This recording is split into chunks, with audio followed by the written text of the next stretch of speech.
তাদের প্ল্যানটা ছিল এরকম যে তারা একদিকে তারা বিদেশের মাটিতে হত্যাকাণ্ড সংঘটিত করবে এবং লাশটাকে এমনভাবে গুম করা হবে যাতে কেউ কোনোদিন খুঁজে না পায়, যার কারণে তারা বিভিন্ন পার্টে ভাগ করে ফেলেছে, অর্থাৎ হাড্ডির সাথে মাংসকে আলাদা করে ফেলেছে এবং সেটা একটা সুটকেসে করে, গ্রে কালারের সুটকেসে করে যে মূল যে আমাদের কাছে যিনি আছেন উনি আর হলো জাহিদ বা জিহাদ, এরা দুইটা ব্রিফকেস করে ওই যে পাবলিক টয়লেটের কাছে একটা গাড়ি ওয়েট করছিল, ওইখানে গিয়ে সিয়াম, তার নাম সিয়াম, ওইখানে গিয়ে আমানুল্লাহ চলে আসে আর তারাকে তার সেখানে গিয়ে তারা ওই দুইজন সিয়াম জাহিদ ভারতীয় একজন ড্রাইভার, সেই ড্রাইভারটা হয়তো জানেও না কি নিয়ে তারা চলে যায়। এদিকে এই পার্ট তারা চলে যায়। আবার এই যে মূল ভিকটিম মানে মূল যে হত্যা সংঘটিত উনি আবার বাসায় চলে আসে, এসে উনি পরের দিন উনি তারপরে আরো দুইজন, যেহেতু তিনজন ছিল ওই তিনজনে বাকি মাংসগুলিকে বিভিন্ন পলিথিন বা বিভিন্ন ইয়েতে করে তারাও বের হয়ে যায়। এইভাবে যে তারা যে এগুলি যে মাংসগুলি নিচ্ছে, যদি পথে কেউ ধরে তখন এটার মধ্যে তারা হলুদের মশলা দিয়ে তারা করে নিয়েছেন। যদি কেউ বলে তখন বলবে যে এটা তো আসলে বাজার থেকে আমরা কিনে আনছি, এটা মশলা তো মাংস এরকম। এই হত্যাকাণ্ডটা আসলে তাদের দীর্ঘদিনের একটা পরিকল্পিত প্ল্যানের একটা অংশ। ওরা জানে যে ভিকটিম 12 তারিখ যাবে, তাদের কাছে প্ল্যানটা জানার পরে তারা 30 তারিখ সেখানে তারা এখানে যায়, গিয়ে ওইখানে আরো দুইজনকে তারা হায়ার করে, অর্থাৎ এই বাসাতে আসা যাওয়া করবে এই দুইজনকে তারা ঠিকঠাক করে দেয়। এর মধ্যে একজন জিহাদ অথবা জাহিদ আর একজন হলো সিয়াম, ওইখানে ঠিক করে দেয়। তারপরে উনি যে মাস্টার মাইন্ড, উনি সেখানে সবকিছু ঠিক করে কোন গাড়িটা ইউজ হবে, কাকে কত টাকা দিতে হবে সেগুলি ঠিকঠাক করে, কারা কারা থাকবে এই অপরাধটা সংগঠিত সবাইকে 5-6 জনকে রেখে উনি আবার 10 তারিখ উনি চলে আসছেন, বাংলাদেশে চলে আসছেন। এইদিকে আমাদের ভিকটিম উনি যখন গেলেন 12 তারিখ গোপালের বাসায় ছিল, 13 তারিখ উনাকে তারা ওই যে চক্রটার সাথে সাক্ষাৎ, উনি বলেছে আমার একটি কাজ আছে, আমার বের হতে হবে। 13 তারিখ ওনাকে প্রথমে একটা সাদা গাড়িতে করে ফয়সাল নামে একজন ব্যক্তি তাকে সাদা গাড়িতে রিসিভ করার পরে ওনাকে সেখান থেকে নিয়ে আর কত দূর গেলেই সেখানে যে মূল হত্যাকাণ্ডটা সংঘটিত করেছে উনি আর আমাদের ভিকটিম আর ফয়সাল এই গাড়িতে উঠে, আর ইন্ডিয়ান একজন ড্রাইভার ছিল রাজা, সে কিছুই জানে না, সে জাস্ট ক্যারিয়ার হিসেবে তাদেরকে নিয়ে ওই বাসায় যায়। ওই বাসায় যাওয়ার পরপরই আরেকজন ব্যক্তি আছে মুস্তাফিজ না, উনি ওই বাসায় ঢুকে গিয়ে এবং এরা ঢুকার পরে আর সেখানে জিহাদ অথবা জাহিদ এবং সিয়াম তারা আগে ভিতরে ছিল। সেটা 13 তারিখ 2:51 তারা সবাই ঢুকেছে। এবং ওয়ালটন ফ্রিজ কিনে অনেকের মতো আপনিও হয়ে যেতে পারেন মিলেনিয়াল, সেরা পণ্যের সেরা অফার। আধা ঘন্টার মধ্যে কিন্তু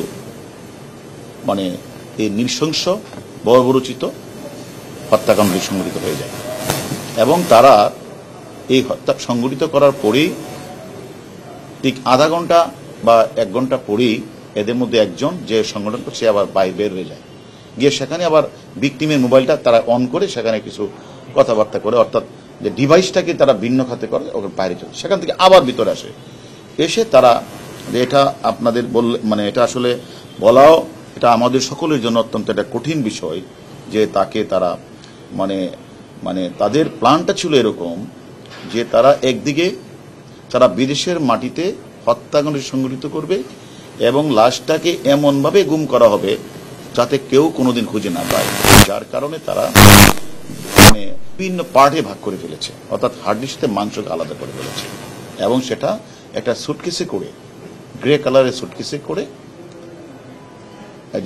যে মূল যে আমাদের কাছে যিনি আছেন উনি আর হলো জাহিদ বা জিহাদ, এরা দুইটা ব্রিফকেস করে ওই যে পাবলিক টয়লেটের কাছে একটা গাড়ি ওয়েট করছিল, ওইখানে গিয়ে সিয়াম, তার নাম সিয়াম, ওইখানে গিয়ে আমানুল্লাহ চলে আসে আর তারাকে আমানুল্লাহরও একটা নাম আছে, এরা এখনো অনেকেই জানেন না, তার একটা নাম আছে।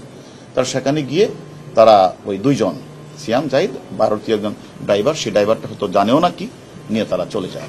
এদিকে এই পার্ট তারা চলে যায়।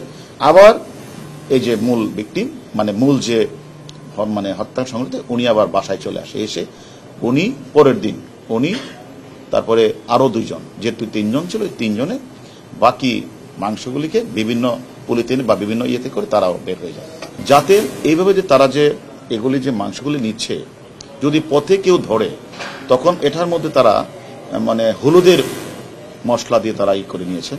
যদি কেউ বলে তখন বলবে যে এটা তো আসলে বাজার থেকে আমরা কিনে আনছি, এটা মশলা তো মাংস, এরকম সেটা এটাকে।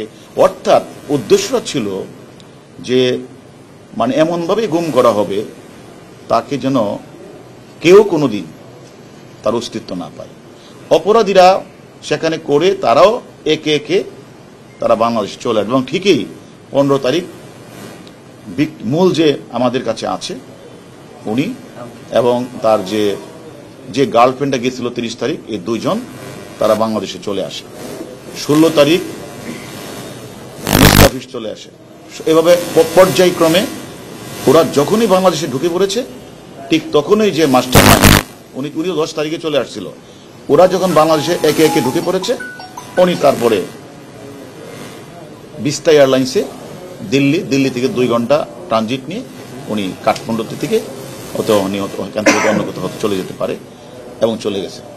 এখন আমার বিষয়টা হচ্ছে যে এই হত্যাকাণ্ডটা আসলে তাদের দীর্ঘদিনের একটা পরিকল্পিত প্ল্যানের একটা অংশ, এবং তারা দীর্ঘদিন যাবতেই তারা একটা সুযোগ খুঁজছিল।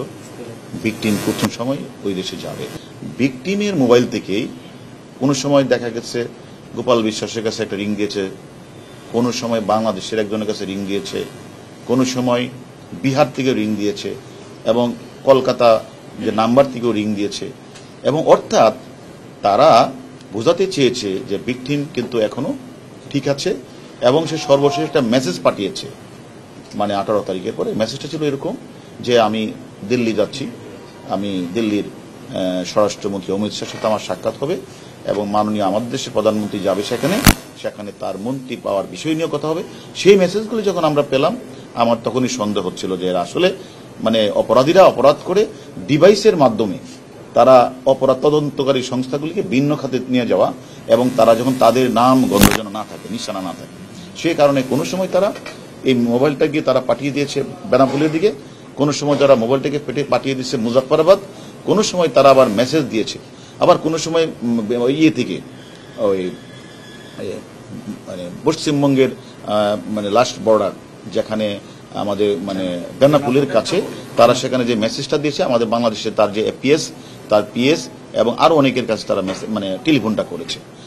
টোটাল উদ্দেশ্য ছিল একদিকে লাশটি গুম করা, অস্তিত্ব যেন কখনো না পাওয়া যায়, আরেকটা উদ্দেশ্য ছিল তদন্তকারীরা যেন কোনো ডিভাইস খুঁজে না পায়, ডিভাইসটা এমনভাবে করবে যেন তাকে অপরাধী ধরতে না পারে। আর অন্যদিকে আমাদের দেশের যে সকল অপরাধীরা বিদেশের মাটিকে অপরাধ আশ্রয়স্থল হিসেবে ব্যবহার করেছে, তারাও যেন ইন্ডিয়ান পুলিশের জন্য তাদের নজর যেন বাংলাদেশে না আসে।